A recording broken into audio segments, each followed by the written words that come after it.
30 ಜಿಲ್ಲೆ 30 ಸುದ್ದಿಯನ್ನ ಬನ್ನಿ ನೋಡೋಣ.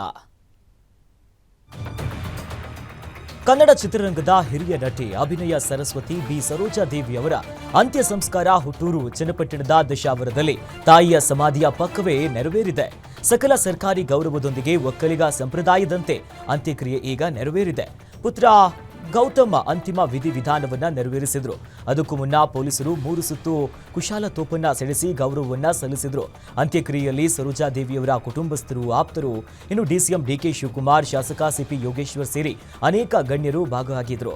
ಇನ್ನು ಈ ಹಿಂದೆ ಸರೋಜಾದೇವಿ ಅವರು ಬರೆದಿರುವಂತಹ ವೆಲ್ ಪ್ರಕಾರ ಗಂಡ ಹರ್ಷ ಅವರ ಸಮಾಧಿಯ ಪಕ್ಕವೇ ಕೊಡಿಗೆಹಳ್ಳಿಯ ತೋಟದ ಮನೆಯಲ್ಲಿ ಅಂತ್ಯ ಸಂಸ್ಕಾರ ನೆರವೇರಿಸಬೇಕಿತ್ತು. ಆದರೆ ಸರೋಜಾದೇವಿಯವರ ತೋಟದ ಪಕ್ಕ ಅಪಾರ್ಟ್ಮೆಂಟ್ಗಳು ಈಗ ತಲೆ ಎತ್ತಿವೆ.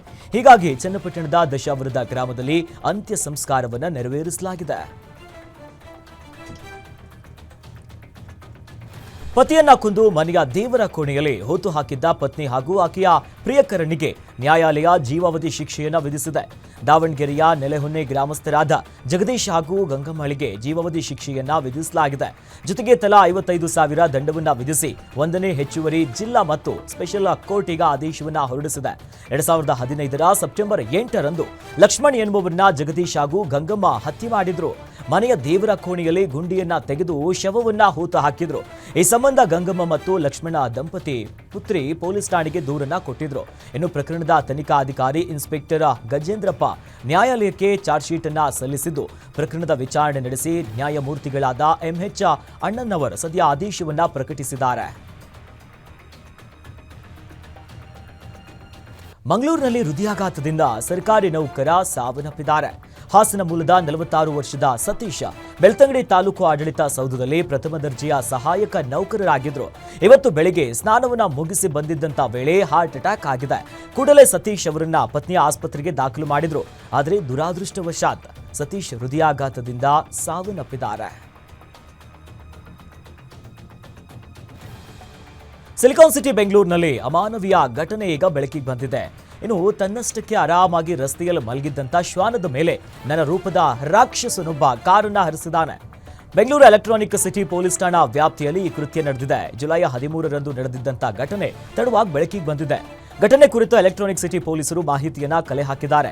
ಕಾರು ಚಾಲಕನ ದುಷ್ಕೃತ್ಯ ಸಿಸಿಟಿವಿಯಲ್ಲಿ ಈಗ ಸೆರೆಯಾಗಿದೆ. ಸದ್ಯ ಗಂಭೀರ ಸ್ಥಿತಿಯಲ್ಲಿರುವಂತಹ ಶ್ವಾನಕ್ಕೆ ಶ್ವಾನ ಪ್ರಿಯರು ಚಿಕಿತ್ಸೆಯನ್ನ ಕೊಡಿಸುತ್ತಿದ್ದಾರೆ.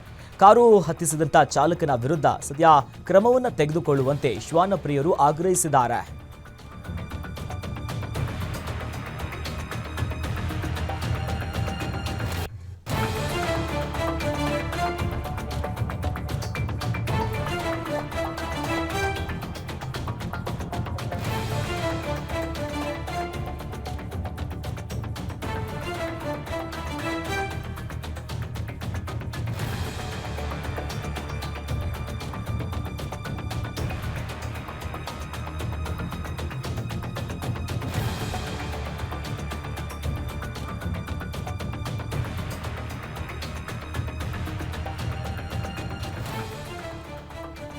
ಚಿತ್ರದುರ್ಗದಲ್ಲಿ ನಡು ರಸ್ತೆಯಲ್ಲಿ ಬಾಲಕಿ ಮೇಲೆ ಬೀದಿ ನಾಯಿಗಳು ದಾಳಿ ನಡೆಸಿವೆ.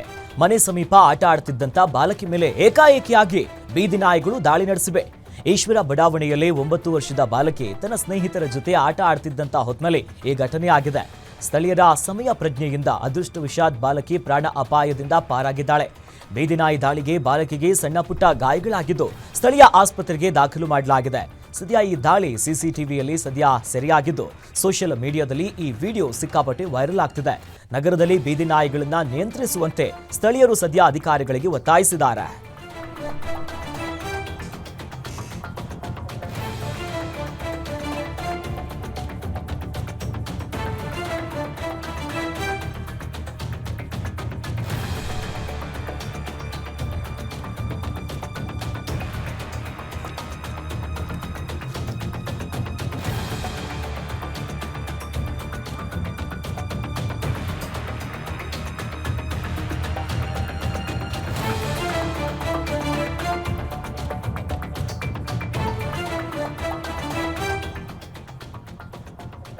ಅಕ್ರಮವಾಗಿ ಅನ್ನಭಾಗ್ಯ ಅಕ್ಕಿ ರಾಗಿಯನ್ನ ಸಾಗಾಟ ಮಾಡುತ್ತಿದ್ದವರನ್ನ ಕರವೇ ಕಾರ್ಯಕರ್ತರು ತಡೆದಿದ್ದಾರೆ.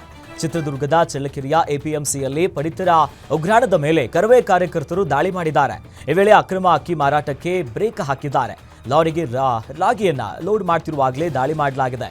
ಕರವೆಯ ಪ್ರವೀಣ್ ಶೆಟ್ಟಿ ಬಣದ ಮಂಜುನಾಥ್ ನೇತೃತ್ವದಲ್ಲಿ ದಾಳಿ ಮಾಡಲಾಗಿದೆ. ಇನ್ನು ಎಚರ್ ಲಾರಿಗೆ 200 ಕ್ವಿಂಟಲ್ ರಾಗಿಯನ್ನ ತುಂಬಿಸಲಾಗ್ತಿತ್ತು ಅಂತ ಹೇಳಲಾಗ್ತಿದೆ. ಇನ್ನು ಸ್ಥಳಕ್ಕೆ ಪೊಲೀಸರು ಭೇಟಿ ನೀಡಿ ಪರಿಶೀಲನೆ ನಡೆಸಿ ಅಕ್ಕಿಯನ್ನ ಜಪ್ತಿ ಮಾಡಿದ್ದಾರೆ.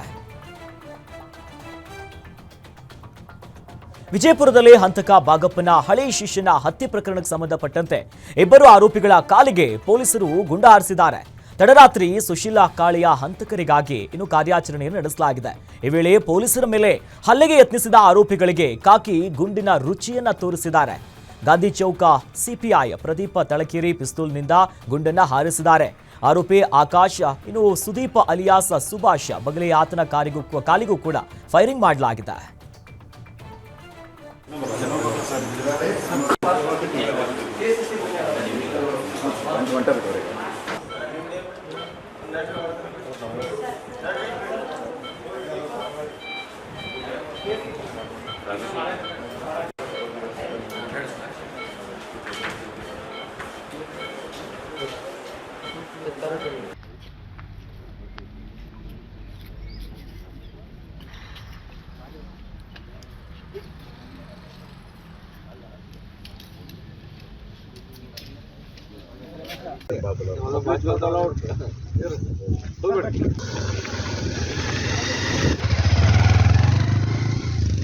ಗಡಿತ ಇರ್ಲಿಲ್ಲ ಅಲ್ಲಿ ಬ್ಲಡ್ ಬರ್ತಾ ಇಲ್ಲ.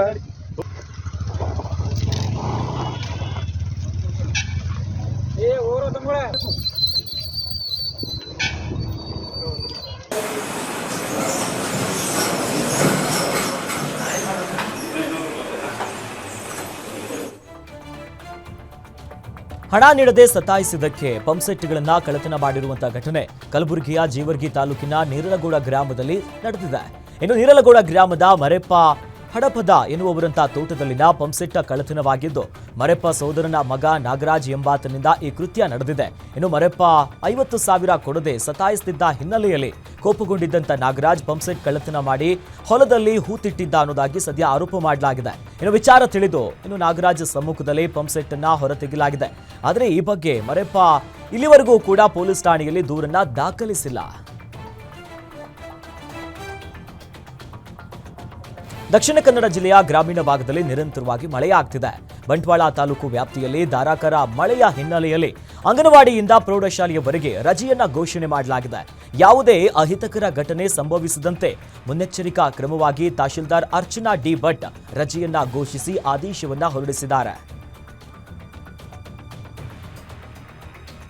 ಚಿಕ್ಕಬಳ್ಳಾಪುರದಲ್ಲಿ ಖಾಸಗಿ ಬಸ್ ಹಾಗೂ ಆಟೋ ನಡುವೆ ಭೀಕರ ಅಪಘಾತ ಆಗಿದೆ. ಭೀಕರ ದುರಂತದಲ್ಲಿ ಓರ್ವ ಸಾವನ್ನಪ್ಪಿದ್ದು 3 ಗಂಭೀರ ಗಾಯ ಆಗಿದೆ. ಚಿಂತಾಮಣಿ ತಾಲೂಕಿನ ಚಿನ್ನಸಂದ್ರ ಬಳಿ ಖಾಸಗಿ ಬಸ್ ಚಾಲಕನ ಸದ್ಯ ಜಾಗ್ರತೆ ಇಲ್ಲದೆ ಇರುವಂತಹ ಕಾರಣಕ್ಕೆ ಈ ಅಪಘಾತ ಆಗಿದೆ ಅಂತ ಹೇಳಲಾಗ್ತಿದೆ. ಬೆಂಗಳೂರು ಮೂಲದ ಆಟೋ ಚಾಲಕ ಸ್ಥಳದಲ್ಲಿ ಮೃತಪಟ್ಟಿದ್ದು ಗಾಯಾಳುಗಳನ್ನ ಚಿಂತಾಮಣಿ ಸಾರ್ವಜನಿಕ ಆಸ್ಪತ್ರೆಗೆ ದಾಖಲು ಮಾಡಲಾಗಿದೆ. ಇನ್ನು ಘಟನಾ ಸ್ಥಳಕ್ಕೆ ಚಿಂತಾಮಣಿ ಗ್ರಾಮಾಂತರ ಪೊಲೀಸರು ಭೇಟಿ ನೀಡಿ ಪರಿಶೀಲನೆಯನ್ನು ನಡೆಸಿದರು.